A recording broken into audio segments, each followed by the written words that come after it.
Australia. I've always wanted to go there. I've always wanted to dive in the Great Barrier Reef. But I probably will never have two nickels to rub together to make the diving trip down there.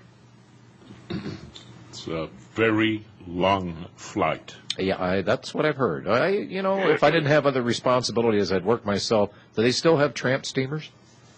I think it's an 18-hour flight from Los Angeles. Then it's a much longer boat ride. Yes. All right, we'll take the break here. 800-31... At least you can smoke on a boat. Yeah. What about those people who are trapped in that Continental shuttlecraft there? Yes. Yeah. I would have been suicidal. I would have gotten out of that plane, and they would have had to have killed me to keep me in it. 800-313-9443. We'll get around to the stuff right after this. Well. The plunge protection team was in full swing today. Dow Jones closed down 96.50. Oh, but it's at 924 and some change. 9,241. Well. United States dollar, they managed to get that up a few cents there, Bob. 79.16. I don't know how. Well, you know what the story. I looked at the numbers, and we get six currencies, and I've got 1, 2, 3, 4, 5 of the 6, and that means that the Swedish krona would have had to have taken deep 6, because the yen was up 122, the euro was up 0.22. The pound was up 0.17. The Swiss franc was up 0.34. Canadian dollar was off 1 penny. And I'm showing one of the outside months at minus 6 cents, 6 points on the day at 79.14. And there's no way that happened that way. They're dummying the figures. Well, Bob, I mean, I'm sure you've heard this over the last couple of days.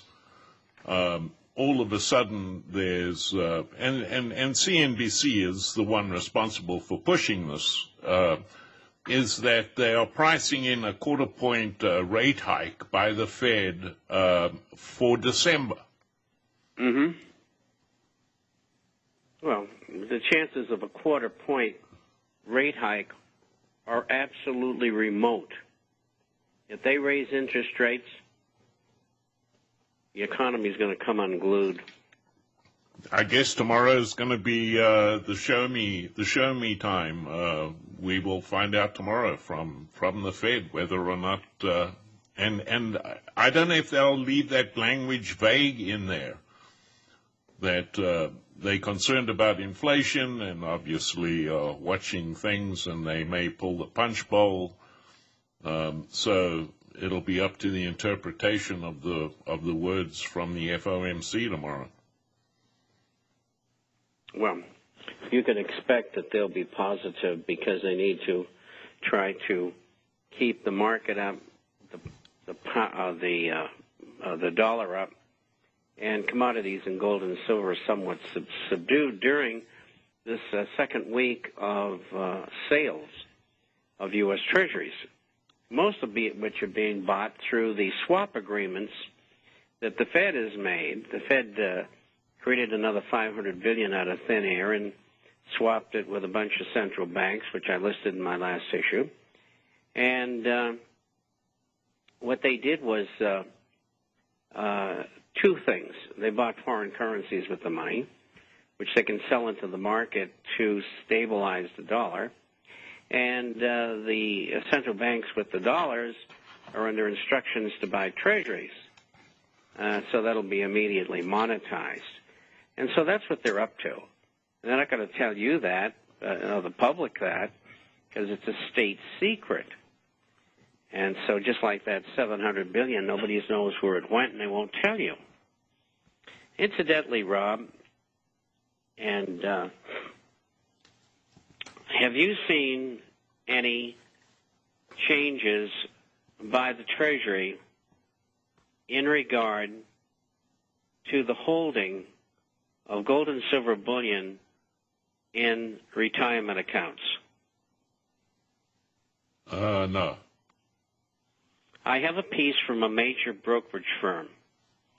It will be in tomorrow's issue, and I comment about it as well. What the brokerage firm said is that a new IRS ruling is if in a retirement account you hold gold and or silver bullion on November the 30th, it will be marked to the market and you will pay taxes on it unless you convert it to gold and silver coins or something else. So, are you talking about if they hold like GLD or SLV in? No, I'm talking about physical bullion. You mean bars as opposed to coins? Bars, like, the place you go to drink. Sure. Well, that's going to create a few problems for a lot of people. Well, I think they've done this because they want to put short-term pressure on those markets. Now, experience tells me that very few people are holding gold bullion bars in their retirement accounts. I personally, in all the years that I've been putting gold and silver into IRAs, have never put a single bar in.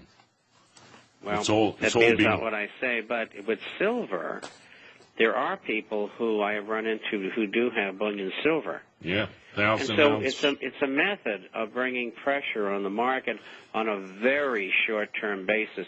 I haven't discussed this with anyone, and this program is the first to hear it. And the rest of the world out there doesn't know this except the clients of that major brokerage firm, because I don't know of any other brokerage firms, and I've checked around, that have said the same thing.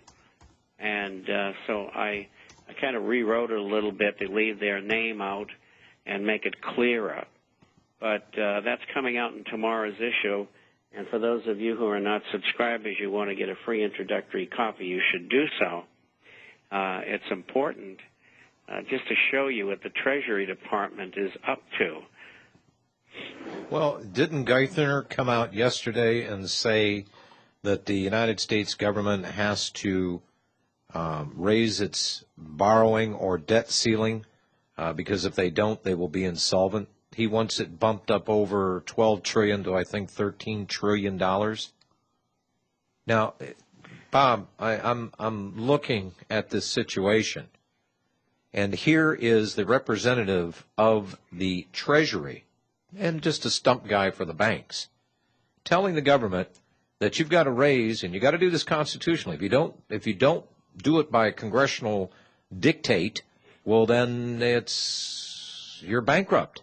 And you're going to have a hard time keeping your chin up to financial investment or business worldwide. You've got to do this. So here's this guy. I mean, what have they voted out of our guests there? Over $23 trillion so far? $23 trillion?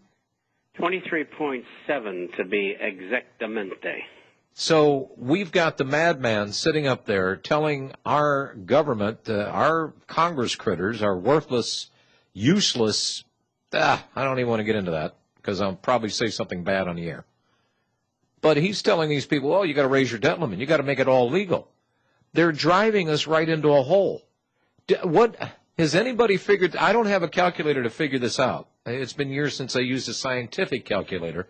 But what is the juice? What is the interest on $23.7 trillion going to be?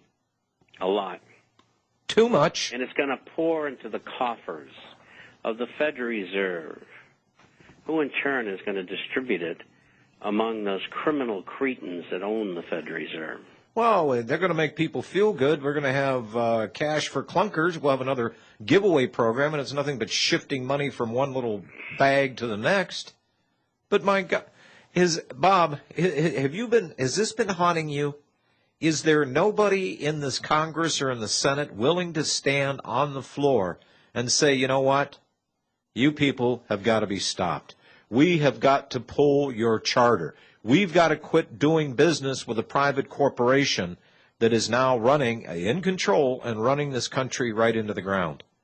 Bob, they're getting ready. You've been paying close attention here. Yep. They're getting ready for a biggie in this country in the fall. And we don't know if it's going to be over the flu vaccines. We don't know if it's going to be a market crash. We don't know what the hell it's going to be, but it's going to be big. If you want to lay it out, John, the market's going to go down, the dollar's going to go down because they're going to let it go down. And they get down to 71.18 in that USDX. And they're going to have to let gold and silver escape somewhat.